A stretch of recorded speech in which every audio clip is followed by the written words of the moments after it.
ओम शांति। आज है 29 अगस्त शिव बाबा की साकार मुरली। बाबा कहते हैं, मीठे बच्चे, श्रीमत पर ज्ञान का चंदन घिसना व पवित्र बनना ही। श्रीमत पर ज्ञान का चंदन घिसना व पवित्र बनना ही स्व राज्य लेना है। तुम पवित्रता की प्रतिज्ञा करो। क्या कह रहे हैं बाबा कि बच्चे, तुम पवित्रता की प्रतिज्ञा करो तो सूर्यवंशी घराने का तिलक मिलेगा। प्रश्न, तुम बच्चों को राखी कौन बांधता है, तिलक कौन देता है और मुख मीठा कराने की रस्म क्यों है? उत्तर, तुम्हें बड़ी मम्मी ब्रह्मा माँ राखी बांधती है, पवित्र बनाती है। जब तुम पवित्र बनने की प्रतिज्ञा कर लेते हो तो बाप स्व राज्य का टीका देते हैं। मुख मीठा कराना, क्या कह रहे बाबा? मुख मीठा कराना अर्थात सर्व वरदान दे देना। बाप ने स्व राज्य के तिलक के साथ साथ सर्व वरदान भी दिए हैं। इसी की रस्म यादगार में चली आई है। गीत है, इधर मोहब्बत उधर जमाना, इधर मोहब्बत उधर जमाना। ओम शांति। भगवान वाच्य। अच्छा, भगवान का नाम चाहिए क्योंकि भगवान का एक ही नाम होता है। मनुष्यों के तो अनेक नाम पड़ते हैं। जैसा शरीर धारण करते जाते नाम बदलता जाता है। बाबा कहते हैं, शरीर तो जरूर सबको है और जन्म मरण में भी आते हैं तो अनेक नाम पड़ते हैं। मोहब्बत भी बहुतों से होती है। चाचा, मामा, काका, गुरु, गोसाई आदि ढेर से मोहब्बत होती है। कितने संबंधी हैं, अब यह सब तो है एक। वह अनेक संबंध तो नीचे ले जाते हैं, गिराते ही रहते हैं। यह एक ही संबंध ऊंची ते उच्च है, यह उच्च ही ले जाते हैं। अभी तुम जीव आत्माओं की मोहब्बत लगी है परमपिता परमात्मा से, वह तुमको बहुत ऊंचा ले जाते हैं। वह है ही परमधाम में रहने वाला, यह तो निश्चय है ना। अगर कहीं पता नहीं तो तुम आए कहाँ से? ऊपर से ही यहाँ आए हो ना। तुम भी असल में ऊंची ते उच्च परमधाम मूल वतन में रहने वाले हो। बीच में है सूक्ष्म वतन और यह है स्थूल वतन। ये क्या है? स्थूल वतन। बरोबर तुम वहां से आए हो, परमधाम से। भिन्न भिन्न नाम रूप लेते हो। अब 84 जन्म पूरे किए। बाबा कहते हैं, अब फिर वापस जाना है। अब तुम्हारी मोहब्बत बाप से है। जानते हो, हम माता पिता के सम्मुख बैठे हैं। यह भी जानते हो, पहले पहले हमको पवित्रता की राखी बांधते हैं। बाप कहते हैं, हे बच्चे, इस काम महाशत्रु को जीतो, वह माया रावण पर जीत पाओ। इसके लिए पुरुषार्थ करना है, अंधश्रद्धा की बात नहीं है। जरूर बाप को ही याद करना पड़े। बाप कहते हैं, मैं ब्रह्मा द्वारा तुमको राखी बांधता हूँ। इसको कहा जाता है राखी बांधने का उत्सव, पवित्रता की प्रतिज्ञा करने का उत्सव। फिर क्या होगा? मैं स्वराज्य पाने का टीका दूंगा। यह बाप तुम्हारे सम्मुख बैठे हैं। तुम जानते हो, पवित्रता के लिए ही तकलीफ सहन करते हैं। तुम्हारे मित्र संबंधी आदि सब दुश्मन बन पड़ते हैं। बाप तुम्हें डायरेक्ट कहते हैं, बच्चे पवित्र बनो। बेहद का बाप शिव बाबा आकर तुमको स्वराज्य, सच्चा स्वराज्य देते हैं। आत्मा को राजाई मिलती है, अभी आत्माओं को गदाई है। राखी पर्व को राखी उत्सव नहीं कहेंगे। उत्सव में तो बहुत शाद माना करते हैं। इस पवित्रता की राखी बांधने में कोई खर्चे की बात नहीं। बाप खुद कहते हैं, बच्चे मेरे से प्रतिज्ञा करो, फिर तुम स्वराज्य पाएंगे। स्वराज्य का टीका खुद बैठ देते हैं। बच्चों को बाप ने साक्षात्कार भी कराया। वहाँ कैसे बाप ही बच्चों को तिलक देकर अपने तख्त पर बिठाते हैं, तो जो सूर्यवंशी बनेंगे वही गद्दी पर बैठेंगे। माँ बाप ही बच्चों को राज्य भाग्य देते हैं, समझते हैं बच्चा ही गद्दा नशीन होगा। यह बाप भी खुद आकर तुम आत्माओं को ज्ञान अमृत से साफ करते हैं। ज्ञान अमृत कोई जल नहीं है। बाप कहते हैं तुमने 63 जन्म विषय सागर में गोते खाए हैं। सिके लदे बच्चे, अब तुम्हारे 84 जन्म पूरे हुए। अब ये अंतिम जन्म तुम पवित्र बनो, मेरी मत पर चलो। तुम स्वराज्य पाने के लिए बाप के पास आए हो। राजा के पास बच्चा आता है, समझता है मैं राजा ही पाऊंगा, परंतु उसको कोई स्वराज्य नहीं कहा जाता। स्व माना आत्मा, तो आत्मा को राज्य मिलता है, परंतु ज्ञान नहीं है कि हम आत्मा ने प्रिंस का शरीर धारण किया है। महाराजा महारानी बनने के लिए टीके का भी उत्सव गाया जाता है। बच्चे ज्ञान चंदन घिसे पवित्र बने, श्रीमत पर चलें तो बाप टीका लगाएं। बाप खुद तो राज्य नहीं लेते, खुद गद्दी पर नहीं बैठते। ऐसा बाप कभी देखा जो बच्चों को गद्दी पर बिठाते हैं, खुद नहीं बैठते। यह ब्रह्मा भी पुरुषार्थी है, शिव बाबा है पुरुषार्थ कराने वाला। यह अपनी बड़ाई कुछ भी नहीं करते। शिव बाबा आकर इनको भी हीरे जैसा बनाते हैं। तो मुख्य बात है पवित्र रहना। भल घर में इकट्ठे रहते हो लेकिन पवित्र रहो। बाप ने यह रुद्र ज्ञान यज्ञ रचा है। यज्ञ हमेशा ब्राह्मणों द्वारा रचा जाता है। श्री कृष्ण कहे कि मैं यज्ञ रचता हूँ, यह हो नहीं सकता। तुम हो ब्राह्मण, ब्रह्मा के मुख वंशावली। तुम श्रीमत पर चल रहे हो, ब्रह्मा को श्री नहीं कह सकते। यहाँ तो आत्मा और शरीर दोनों पतित हैं। तुम श्री बन रहे हो, अभी तुमको श्री नहीं कहेंगे, अभी तुम श्रेष्ठ बन रहे हो। उचित उच्च बाप ही आकर तुमको श्रेष्ठ बनाते हैं, लक्ष्मी नारायण जैसा। ऐसा श्रेष्ठ 16 कला संपूर्ण तुमको बनना है। बाप पूछते हैं तुमको लक्ष्मी नारायण बनने का नशा है या राम सीता का? कहेंगे लक्ष्मी नारायण का नशा है, हम तो सूर्यवंशी बनेंगे। 2 कला कम हम चंद्रवंशी क्यों बने? हम तो नारायण को अथवा लक्ष्मी को वरेंगे। तुम्हारे मम्मा और बाबा भी सूर्यवंशी बनेंगे। जगत अम्बा और जगत पिता दोनों ही सूर्यवंशी बनते हैं। तो तुम उनके बच्चे जो बाबा मम्मा कहते हो, तुमको भी पुरुषार्थ करना चाहिए। बाबा टीका भी लगाते हैं और मुख भी मीठा कराते हैं, अर्थात तुमको वरदान देते हैं ना।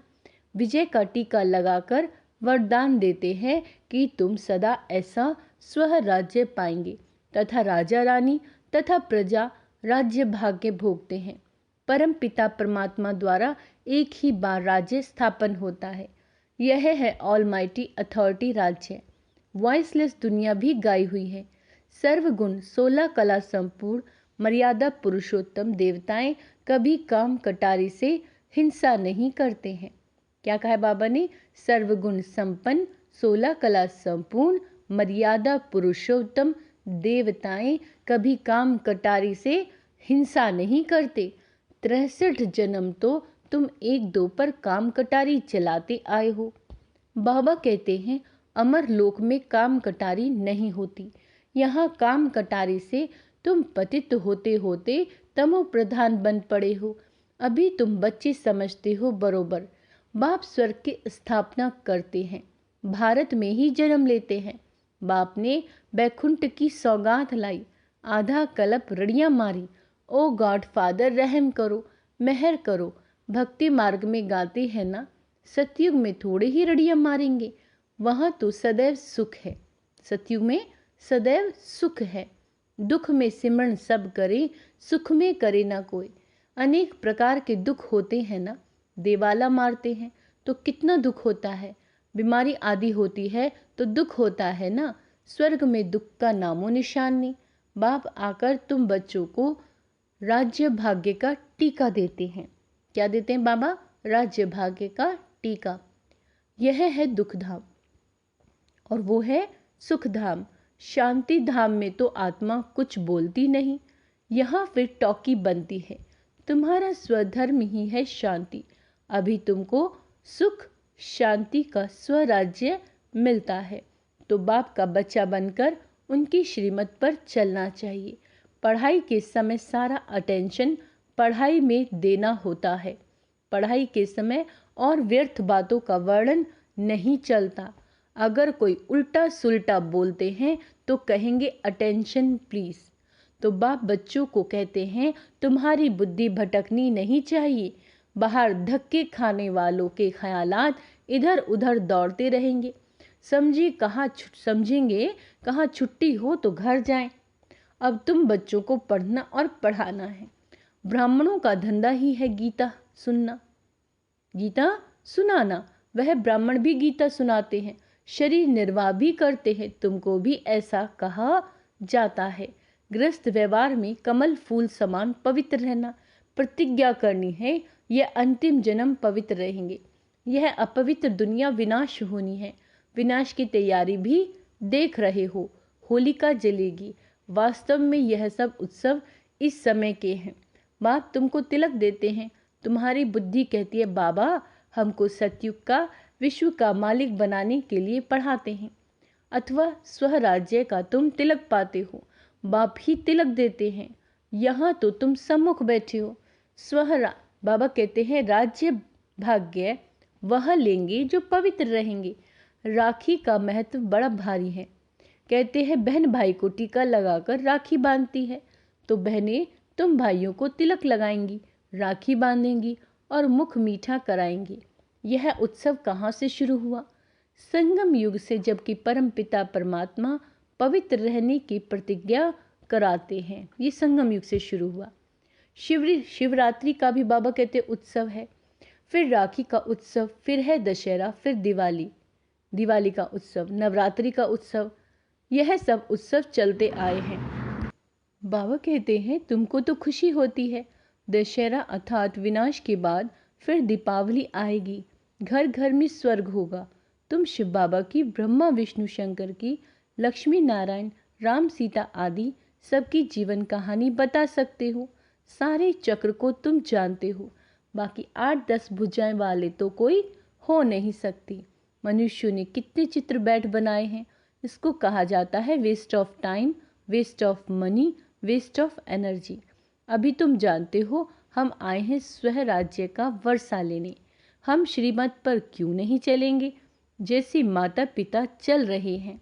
बाबा कहते हैं ये तो समझने की बात है। बाप है मनुष्य सृष्टि का रचयिता, बेहद का बाप है ना। कितने बच्चे एडॉप्ट करते हैं। प्रजापिता है ना, वह लौकिक बाप तो करके एक बच्चे को गोद लेते हैं। उनको प्रजापिता तो नहीं कहेंगे ना। कई ऐसे भी होते हैं अडॉप्ट करते हैं, फिर बच्चा हो जाता है तो उस बच्चे पर जास्ती प्यार हो जाता है। गोद में लिए हुए बच्चे को फिर कम प्यार करते हैं। अब तुम तो समझते हो हम ईश्वर गोद में जाते हैं। कौन सी गोद में? ईश्वर गोद में। ईश्वर हमको टीका लगाएंगे पवित्रता का। तुम दिल अंदर प्रतिज्ञा करते हो बाबा आप आए हो, हम आपका सपूत बच्चा बन, पवित्र बन आपसे वर्षा लेंगे। बाबा कहते अभी सबकी कयामत का समय है। पापों का हिसाब किताब चुकतू कर पुण्य का जमा करना है। बाप की याद से ही जमा होता है। जितना याद करेंगे करते जाएंगे और अविनाशी ज्ञान रत्नों का दान करते जाएंगे तो खाता जमा होगा। जितना सर्विस करेंगे उतना जमा होगा। जमा होते होते राजधानी बन जाएगी। 8 है मुख्य रतन। 8 रतन का जेवर भी बनाते हैं ना। देवियों के साथ देवताएं भी होंगे ना, परंतु मेजॉरिटी माताओं की होने के कारण अधिकतर देवियों की पूजा होती है। अच्छा, राखी कौन बांधते हैं? बाबा पूछ रहे हैं। शिव बाबा खुद तुम्हारे सम्मुख बैठे हैं, तो शिव बाबा राखी भी बांधेंगे, तिलक भी देंगे, मुख भी मीठा कराएंगे। इसका मतलब तुम भविष्य में सदा सुखी रहेंगे। तुम फिर बाबा की सौगात देते हो ना। क्या सौगात देते हो? अपना सब कुछ। तो बाबा कहते हैं मैं फिर तुमको 21 जन्म का वर्षा देता हूँ। लेन देन का हिसाब है ना। बाबा सौदागर हैं, लेते क्या हैं और देते क्या हैं। कहते हैं ईश्वर अर्थ दान दिया, क्योंकि जानते हैं ईश्वर भाड़ा देगा। बाप कहते हैं भक्ति मार्ग में भी मैं तुमको भाड़ा देता हूँ। अभी फिर डायरेक्ट आया हूँ, तुमको कितना अविनाशी रत्नों का दान देता हूँ। तुम भी फिर औरों को दान करते हो। तुम तो सब भाई भाई हो। तुमको फिर ये बड़ी मम्मी राखी बांधती है, बाप तिलक लगाते हैं। यह माता पिता दोनों इकट्ठे हैं। माँ राखी बांधे, बाप तिलक दे, तो तुम राजा रानी बन जाएंगे। तुम्हारी मोहब्बत परमात्मा से है, जो भारतवासियों को तिलक देने आया है, भारत को स्वर्ग बनाने आया है। बाप आया है ना। बाबा कहते श्री कृष्ण तो है रचना नंबर 1 और शिव बाबा है रचयिता नंबर 1। तो तुम बच्चों को खुशी का पारा नाखून से चोटी तक रहना चाहिए। अच्छा, मीठे मीठे सिक्के लदे बच्चों प्रति माता पिता बाप दादा का याद प्यार और गुड मॉर्निंग। रूहानी बाप की रूहानी बच्चों को नमस्ते। हम रूहानी बच्चों की रूहानी बाप दादा को याद प्यार गुड मॉर्निंग नमस्ते। मीठे बाबा शुक्रिया, बाबा शुक्रिया। दिल की मोहब्बत एक बाप से रखनी है, देहधारियों से नहीं, क्योंकि सर्व संबंधी एक बाप है। पढ़ाई के समय अपना पूरा अटेंशन पढ़ाई पे देना है। व्यर्थ की बातों का वर्णन चिंतन नहीं करना है। ध्यान देंगे सभी। किसी देहधारी से लगाव नहीं, सिर्फ संबंध एक बाप से, और पढ़ाई के समय पूरा अटेंशन देना है। व्यर्थ की बातों का वर्णन चिंतन नहीं करना, बुद्धि को भटकाना नहीं है। वरदान है असोच बन। बाप की शक्ति मदद के रूप में अनुभव करने वाले चिंता मुक्त भव। क्या बनना है? असोच, है ना। बाप की शक्ति मदद के रूप में अनुभव करने वाले चिंता मुक्त भव। कोई चिंता नहीं करनी। कई बच्चे सोचते हैं सेवा कैसे बढ़ेगी। अच्छे अच्छे जिज्ञासु पता नहीं कब आएंगे, कब तक सेवा की भागदौड़ करनी पड़ेगी। लेकिन सोचने से सेवा नहीं बढ़ती। असोच बन बुद्धि को फ्री रखो, यानी हल्के रहो, लाइट रहो, तो बाप की शक्ति मदद के रूप में अनुभव करोगे। जितना आप हल्के रहेंगे और सेवा की वृद्धि स्वतः ही होगी। देखो बाबा ने क्या बताया है कि जितना आप लाइट रहेंगे, हल्के रहेंगे, चिंता नहीं करेंगे, तो आपकी जो सेवा है उसकी वृद्धि होगी। बाबा करावनहार है। हमेशा ये याद रखो कि सेवा कौन करा रहा है? बाबा करा रहा है, और करने के निमित्त मैं आत्मा हूँ। इसको कहते हैं असोच, अर्थात एक की याद। उन्हें कोई चिंता हो नहीं सकती जिसे एक की याद है। जहाँ शुभ चिंतन है वहाँ कोई चिंता नहीं। स्लोगन है अपनी उपराम स्थिति द्वारा सर्व बातों से किनारा कर लो। कौन सी अवस्था रखनी है? अपनी उपराम, यानी डिटैच। हर बात से किनारा कर लो तो एक बाप के सहारे का अनुभव होगा। अच्छा, ओम शांति। आज का स्वमान अभ्यास करेंगे। मैं व्यर्थ की बातों से मुक्त आत्मा हूँ। मैं चिंता मुक्त आत्मा हूँ। मैं निमित्त हूँ। ओम शांति।